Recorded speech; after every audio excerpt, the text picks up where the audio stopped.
ሰበር ዜና በአሜሪካና ኢራን መካከል የነበረው ጦርነት ወደ ኢኮኖሚ ዘረፋና ማውደም ተቀይሯል ተባለ። የኢራን የሆርሙዝ ሰርጥ ድጋሚ መዘጋቱ ተገለጸ። ከደቂቃዎች በፊት የአሜሪካ ጦር የኢራንን መርከብ መቆጣጠሩን ዶናልድ ትራምፕ አሳወቁ። ሰላም የቻናል ቤተሰቦች፣ እነኝና ዋና ዋና ዜናዎችን ማስደምጣችሁን የሰምሮ ነኝ።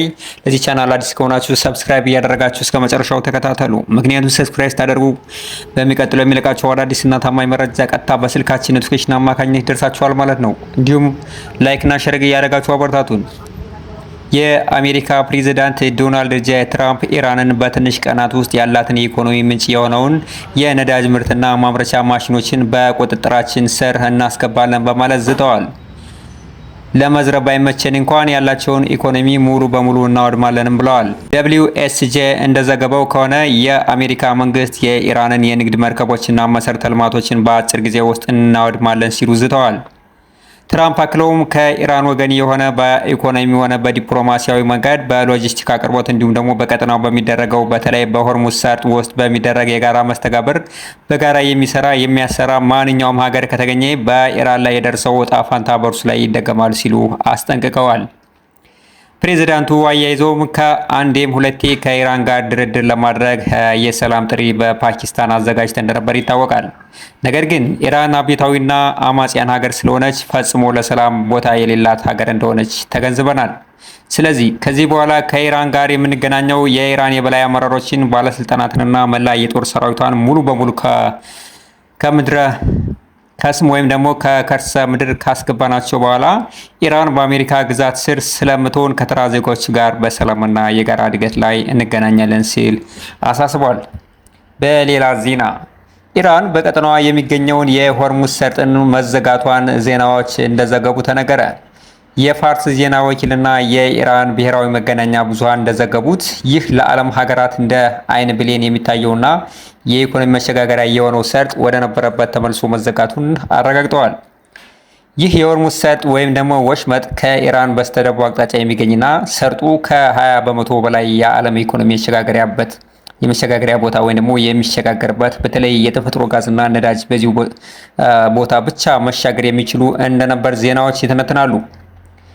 በሰሞኑ በፓኪስታን ሀገር በተደረገው የተኩስ አቁም ስምምነት ኢራን በበኩሏ አሜሪካ በኢራን ላይ የጣለችውን ማዕቀብና የሚያዋስኗትን ወደቦች ካልተከፈተች ይህ የድርድር ቃል የማይጠቅም እንደሆነ በኢራን ያለ ሆርሙዝ ሰርጥም በጥብቅ እንደዘጋን የምንቀጥል መሆኑን ከወዲሁ እናሳውቃለን ሲሉ የኢራን ባለስልጣናት አሳውቀዋል።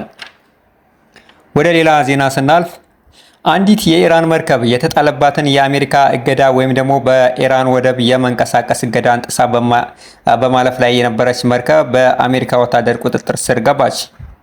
የአሜሪካው ፕሬዝዳንት እንደገለጹት ቶስካ የተባለችው የኢራን መርከብ በኦማን ባህረ ሰላጤ ስታቋርጥ እንደነበርና ቀጥሎም የአሜሪካ ወታደር እጅ ከፍንጅ በመያዝ በአሜሪካ መንግስት ስር አስገብተዋታል ነው የተባለው።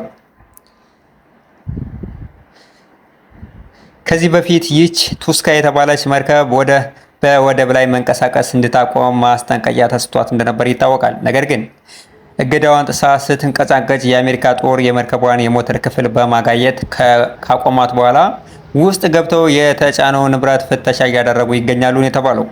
ታዲያ ይህን ድርጊት በትዕግስት የተመለከተች ኢራን አሜሪካ ከራሳችን ላይ አልወርድም ስላለች ያለንን ኃይል በመጠቀም በቀጠናችን አቅራቢያ የሚንቀሳቀስ ማናቸውንም የአሜሪካ ንብረትና የጦር ሰራዊት ላይ የበቀል እርምጃ እንወስዳለን በማለት ኃይሏን እያጠነከረች ትገኛለች።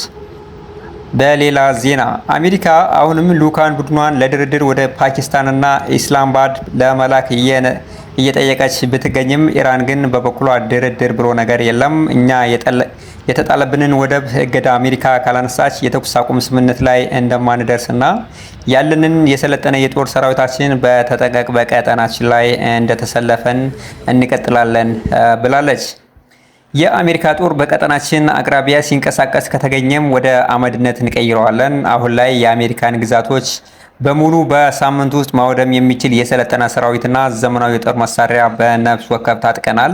አሁን የምንጠብቅ የነሱን እርምጃ ብቻ ነው። የምንተማመንበት ባላስቲክ ሚሳኤላችን ቃታው እጃችን ላይ ነው ሲሉ የኢራን አብዮታዊ ዘብ አስጠንቅቀዋል።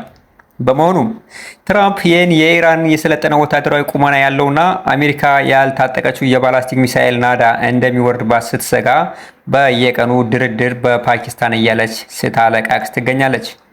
ኢራን ግን የሐምሌ ዳመና ያዘለ ዝናብ መስሎ በምድርም በሰማይም ያላትን ጦር በተጠንቀቅ ቀጭን ትዕዛዝ ከጦር አለቃ በመጠባበቅ ላይ ትገኛለች የተባለው። ከጦር መሪዋ አንዴ ትዕዛዝ ከተሰጠች አሜሪካን በታጠቀችው ዘመናዊ ባላስቲክ እና ክሩዝ ሚሳኤል እንደ ባህር ዋጥ ማድረግ የምትችል ስልጡን ሀገር መሆኗን ገና አሜሪካ ጦርነት ሳትጀምር ጠንቅቃ ታውቃለች። አሁን ትራምፕ የነብር ጭራ አይያዙ ከያዙም አይልቀቁ ሆኖባቸዋል ነው የተባለው። ክቡራን የዚህ ቻናል ቤተሰቦች እስካሁን እናንተ ጋር የነበርኩኝ የሰብሮ ነኝ። ሰብስክራይብ፣ ላይክ፣ ሼር እያደረጋችሁ በቀጣይ አዳዲስና ታማኝ መረጃ እስክንገናኝ ደህና ቆዩ።